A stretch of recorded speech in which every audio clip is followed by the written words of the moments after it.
Every year, Bay Area home buyers lose tens of thousands of dollars. Or worse, they lose out on the house they really wanted, all because of avoidable mistakes. I've seen buyers overpay by $50,000, lock themselves into a home with hidden problems, or miss out on their dream house completely. And the truth is, most of these costly mistakes happen before buyers even realize it. Today, I'll walk you through the biggest mistakes I see buyers make. And number 3 is one that shocks almost every client I work with. If you're planning to buy a home, this is the list you can't afford to ignore. Mistake number 1, and this one trips up a lot of buyers, that is skipping the pre-approval. Hey look, unless you're paying all cash, it doesn't matter if you know your credit score is good, you've got plenty of money in the bank. If you don't have a pre-approval in hand, sellers won't take you seriously. A lot of buyers get confused here. Pre-qualification is just a quick estimate, usually based on what you tell your lender. A pre-approval is even better.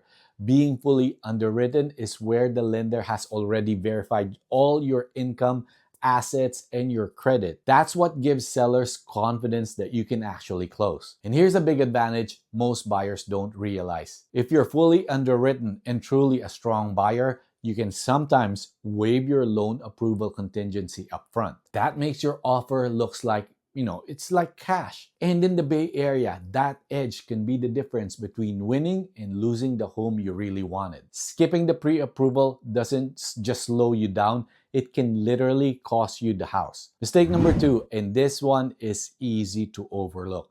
That is focusing only on the house and ignoring the neighborhood. I get it. When you walk into a home with a big kitchen, updated bathrooms, or a nice backyard, it's easy to fall in love. But here's the reality. You can change countertops, the floors, even add on an addition. What you can't change is location. So even if the house looks perfect, if the neighborhood doesn't fit your lifestyle or doesn't hold value, you could end up regretting it. Think about things like commute time, school districts, traffic patterns, noise levels, even how the area feels at night. Because the last thing you want is to buy your dream home and then realize you hate everything outside the front door. Here's the fix. Evaluate both the house and the neighborhood before making an offer.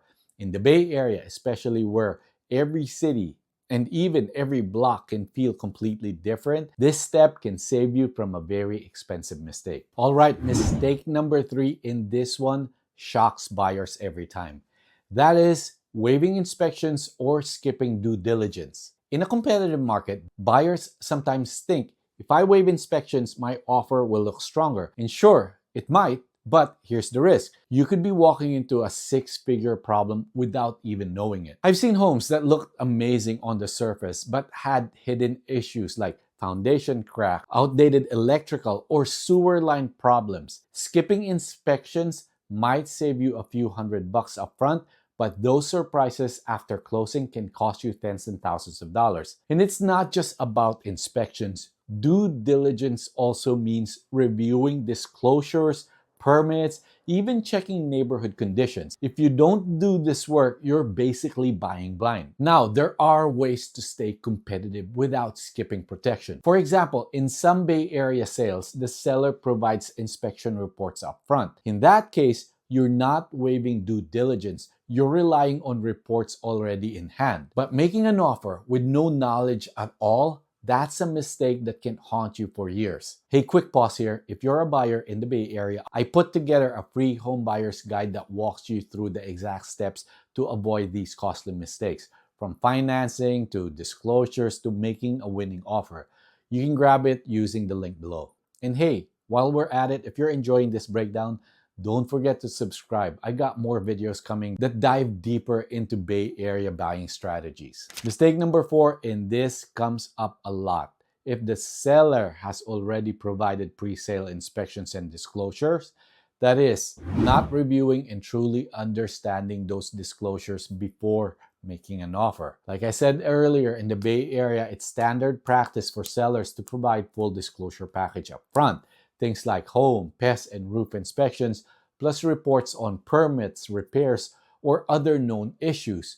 But here's the catch. Many buyers get so caught up in the excitement of making an offer that they just skim through the disclosures or skip them altogether. And one of the worst things that you can do is just leave it up to your agent. And here's why. As agents, I see these reports on a regular basis. So what might look like minor or acceptable to us might be a total deal breaker to you. Everyone has different risk tolerances. Something that wouldn't face another buyer could be the exact thing that keeps you up at night after moving in. That's why you need to really understand what's in those disclosures. Buried in the fine print could be drainage issues, unpermitted work, or systems that are near the end of their lifespan. If you don't take the time to digest it, you could end up with problems you never signed up for. Don't just download the disclosure package and rely on someone else to tell you that it's fine. Go through it carefully, ask questions, and make sure you're personally comfortable with what you're buying. Because in this market, informed buyers are the ones who win and sleep better after closing. Mistake number 5, and this one can really catch buyers off guard.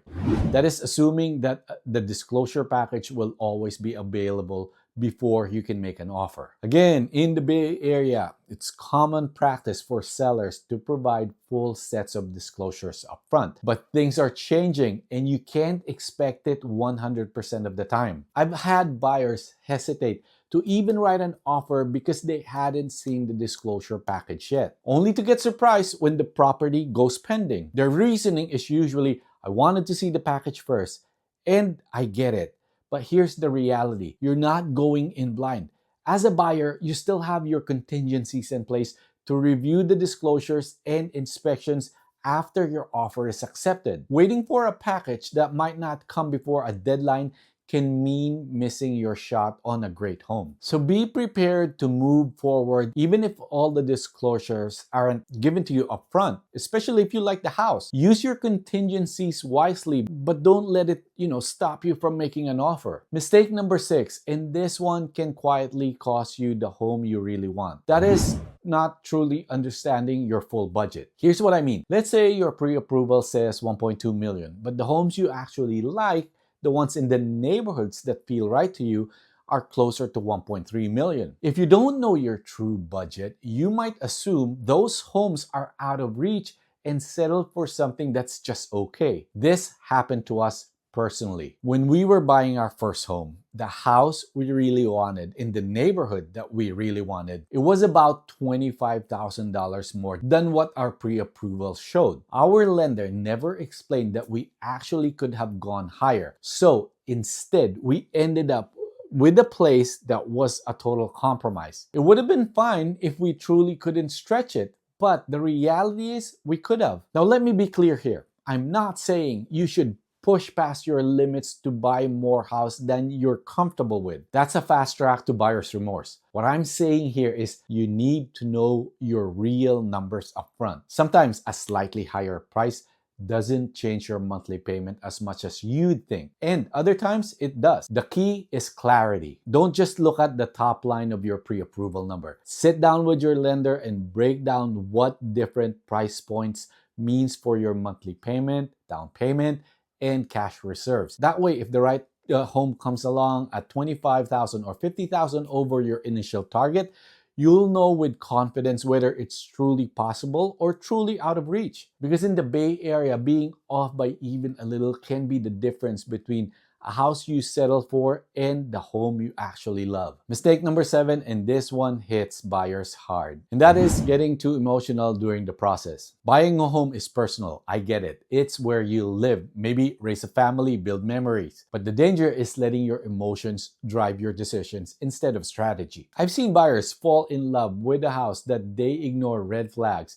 overpay, or stretch themselves way beyond their comfort zone. On the flip side, I've also seen buyers walk away over something minor like paint color, carpet, or a comment that they overheard at an open house. And they later regret it when they realize how good that home actually was. And especially right now, with inventory increasing, it's easy to get caught up with the idea of the next one will be better. Sometimes it is, but other times the next one never comes, or it's priced even higher. So make sure to keep your emotions in check by focusing on your non-negotiables.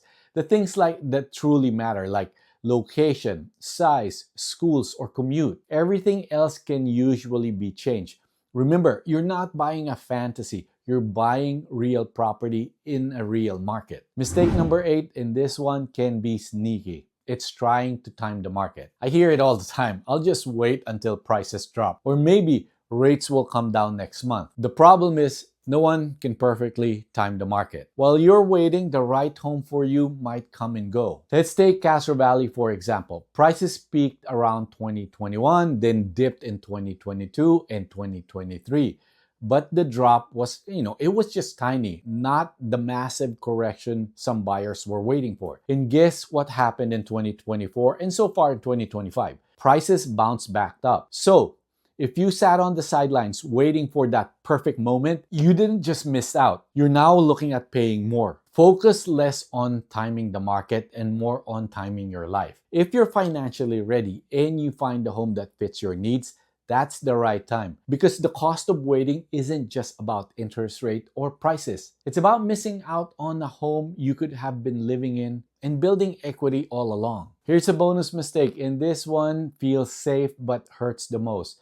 That is believing something better will hit the market just because inventory is increasing. When more homes pop up, it creates a false sense of security. You start comparing every new listing to a unicorn in your head. Perfect house, perfect street, perfect price, and you pass on a really solid option because you assume an even better one is right around the corner. Here's the truth. Even when inventory rises, the best homes, the ones that check most of your boxes, they still move fast. While you're comparison shopping, those A-list homes go pending and you end up choosing from what's left or paying more later for something similar. You got to decide what you really must have. You fully underwritten. Give yourself a short decision window when a great match appears.